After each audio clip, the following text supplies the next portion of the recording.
Pour ce sorbet framboise, vous aurez besoin de framboises, de sucre, d'eau, de glucose atomisé et de stabilisateur pour sorbet. Versez l'eau dans une casserole, ajoutez le sucre, puis le glucose atomisé et mélangez. Aujourd'hui, j'ai eu envie de vous montrer comment les glaciers obtiennent des sorbets avec une magnifique texture. Ils utilisent notamment différents sucres qui vont permettre de prévenir la formation de cristaux et donner beaucoup d'onctuosité en bouche. Lorsqu'on utilise la Ninja Creami, on obtient une excellente texture sans avoir à utiliser ces ingrédients professionnels, mais il faut déguster rapidement la glace ou le sorbet. C'est pour cela que je vous présente ces ingrédients, au cas où vous souhaiteriez conserver vos sorbets plus longtemps.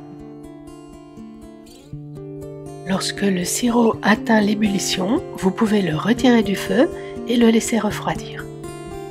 Lorsque le sirop a refroidi, ajoutez le stabilisateur. Celui que j'ai choisi est vegan et est composé de cellulose qui est une fibre et de dextrose qui est un sucre. Puis ajoutez les framboises. En fait, c'est surtout pour ne pas cuire les framboises que j'ai attendu que le sirop refroidisse, car le stabilisateur à sorbet que j'ai choisi peut s'utiliser à chaud comme à froid.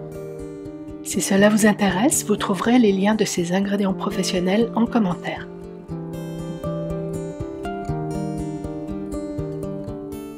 Mixez la préparation, puis passez-la à travers un tamis pour retirer les pépins de framboise.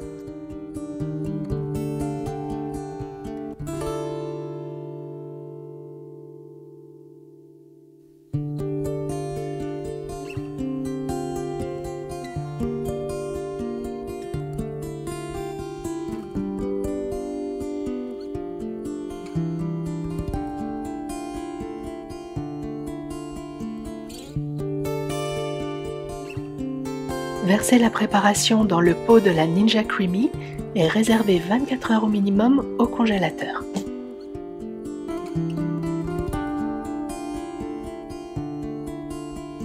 Le lendemain, utilisez la fonction sorbet de la Ninja Creami.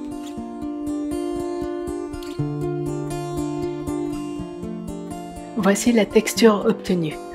Alors au moment où nous avons filmé cette recette, il faisait très chaud. J'aurais pu remettre le sorbet au congélateur une demi-heure avant de servir, mais je n'ai pas pu résister. Ce sorbet est vraiment délicieux. Retrouvez la recette sur notre blog où je vous indique également comment le réaliser avec seulement du sucre de table.